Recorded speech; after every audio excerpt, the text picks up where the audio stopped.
प्रदेश सरकार द्वारा सभी जिलों में शिक्षकों की ई अटेंडेंस को अनिवार्य किया गया था, जिसका विरोध पूरे मध्य प्रदेश में मध्य प्रदेश के शिक्षक लगातार कर रहे हैं। इसको लेकर जिले के शिक्षक योगेश सारवाड़ और हेमंत सिंह राठौर ने उच्च न्यायालय खंडपीठ इंदौर में एक याचिका दायर की, जिसमें ई अटेंडेंस को अव्यावहारिक बताया गया और शिक्षकों का वेतन रोकने के आदेश पर रोक लगाने का निवेदन किया गया। इस पर न्यायाधीश विजय कुमार शुक्ला ने आयुक्त लोक शिक्षण संचालनालय व आयुक्त जनजातीय कार्य विभाग भोपाल को निर्देशित किया है कि ई अटेंडेंस को आधार मानकर किसी भी कर्मचारी की सैलरी ना तो काटी जाए और ना ही रोका जाए। इसकी व्यावहारिकता को 30 दिनों तक सिद्ध किया जाए, उसके पश्चात ही किसी प्रकार का निर्णय लिया जाए।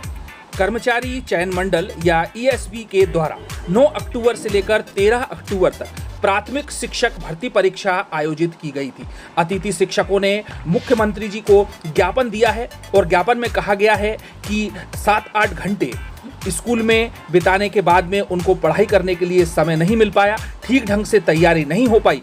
अतः ज्ञापन में मांग की गई है कि जो 60% क्वालिफाइड मार्क्स हैं उनको घटाकर 50% किया जाए, जिससे कि अधिक से अधिक अतिथि शिक्षकों का चयन इस भर्ती परीक्षा के माध्यम से हो सके।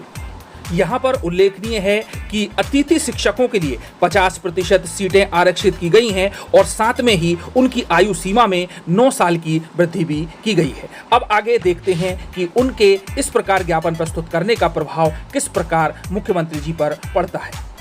पुलिस स्मृति दिवस परेड लाल परेड ग्राउंड से मुख्यमंत्री डॉक्टर मोहन यादव जी के द्वारा घोषणा की गई है। बहुत ही महत्वपूर्ण है। जो अभ्यर्थी पुलिस भर्ती परीक्षा की तैयारी कर रहे हैं, साथ में वो पुलिसकर्मी जो कि लगातार देश की सेवा में लगे हुए हैं। तो दोस्तों, समाचार क्या है आइए जानते हैं कि 21,000 पदों की भर्ती अगले 3 वर्ष में पूरी की जाएगी और साथ में ही प्रतिवर्ष 7,500 पदों की भर्ती के बारे में बातचीत करते हुए डॉक्टर मोहन यादव ने जानकारी दी। इसके अलावा एक और सुखद खबर है कि 25,000 से अधिक मकान बनाए जाएंगे पुलिसकर्मियों के लिए, जिनकी लागत 5,700 करोड़ रुपए होगी। बरकतउल्ला विश्वविद्यालय यानी कि बीयू ने पीएचडी प्रवेश सत्र 2024-25 के नामांकन और कोर्स वर्क पंजीयन के लिए अधिसूचना जारी की है। विश्वविद्यालय के अनुसार RAC research degree advisory committee साक्षात्कार के चयनित अभ्यर्थियों के लिए नामांकन और कोर्स वर्क पंजीयन अनिवार्य है। पंजीकृत विद्यार्थी पंजीयन को अपडेट करेंगे। नामांकन के लिए आवेदन 27 अक्टूबर तक होंगे। चिकित्सा सुविधा को बेहतरीन बनाने के उद्देश्य से प्रदेश भर में कई मेडिकल कॉलेज खोले गए हैं, किंतु यहां पर शिक्षकों की कमी लगातार बनी हुई है। सीट्स की संख्या में वृद्धि होने पर प्रोफेसर्स, एसोसिएट्स और असिस्टेंट प्रोफेसरों की लगातार कमी हो चुकी है, किंतु गवर्नमेंट अब इनकी भर्ती करने जा रही है। विभाग ने इन कॉलेजों की सूची में जहां पर भी शिक्षकों की, प्रोफेसर्स की कमी है, वहां पर 84 प्रोफेसर्स, 182 एसोसिएट्स और 200 असिस्टेंट प्रोफेसरों की भर्ती की प्रक्रिया को शुरू कर दिया है। अब निश्चित रूप से मेडिकल कॉलेज में पढ़ाई करने वाले विद्यार्थियों के लिए शिक्षकों की कमी की समस्या को दूर करने में मदद मिलेगी।